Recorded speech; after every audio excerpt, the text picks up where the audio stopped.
দর্শক শ্রোতা আসসালামু আলাইকুম। ফুটবল কর্চ অনুষ্ঠানে আপনাদের সবাইকে স্বাগত। বয়স 41 বছর, কিন্তু মাঠে তার দৌড়, গতি আর গোলের ক্ষুধা দেখে সেটা বিশ্বাস করা কঠিন। চলতি বিশ্বকাপেও পর্তুগালের সবচেয়ে বড় ভরসার নাম ক্রিশ্চিয়ানো রোনালদো।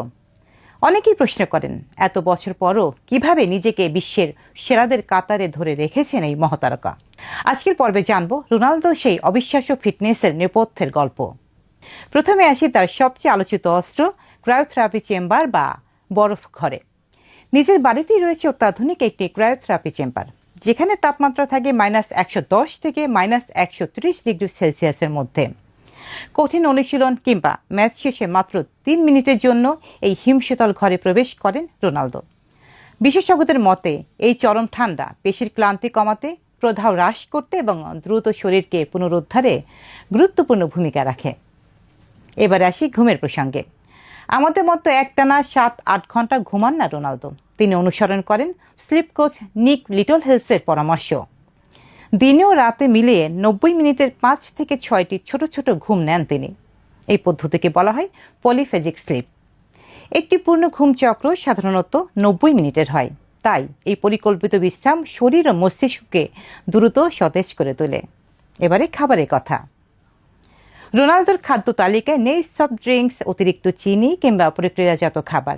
তিনি দিনে 6 বার অল্প অল্প করে খাবার খান। তার পাতে থাকে তাজা মাছ, বিশেষ করে শোটফিশ, সিবাস, কটফিশ, সঙ্গে প্রচুর সালাদ ও পর্যাপ্ত পানি।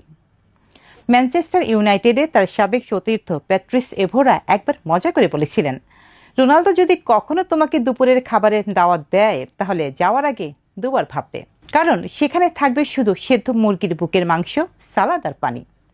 শুধু খাবার আর ঘুম নয়, অনুশীলনেও রয়েছে বৈচিত্র্য। পায়ের পেশি ও হাঁটুর উপর চাপ কমাতে তিনি ব্যবহার করেন হাইড্রোথেরাপি জিম, অর্থাৎ পানির নিচের বিশেষ ব্যায়াম। পাশাপাশি ইনভার্সন থেরাপির মাধ্যমে বিশেষ যন্ত্রে উল্টো হয়ে কিছু সময় ঝুলে থাকেন।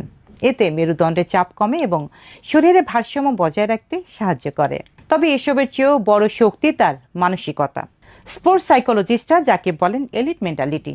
যখন তার সমসাময়িক অনেক ফুটবলার অবসরে নিয়ে কোচিং বা ধারাভাষ্যে ব্যস্ত, তখন রোনালদো প্রতিটি ম্যাচে নতুন গোলের খোঁজে মাঠে নামেন।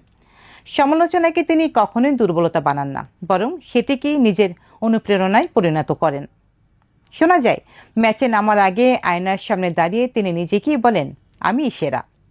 এই আত্মবিশ্বাস, কঠোর শৃঙ্খলার নিয়মিত পরিশ্রমই তাকে অন্যদের থেকে আলাদা করেছে। রোনালদোকে দেখে অনেক সময় মনেই হয় তিনি যেন নিখুঁতভাবে তৈরি কোনো রোবট, কিন্তু বাস্তবতা ভিন্ন। তার সাফল্যের পিছনে নেই কোনো জাদু, আছে বছরের পর বছর ধরে নিজের উপর অবিশ্বাস্য নিয়ন্ত্রণ, কঠোর আত্মশৃঙ্খলা এবং কখনো হাল না ছাড়ার মানসিকতা। এই কারণেই 41 বছর বয়সেও তিনি বিশ্ব ফুটবলের অন্যতম বড় তারকা এবং কোটি কোটি মানুষের অনুপ্রেরণার নাম।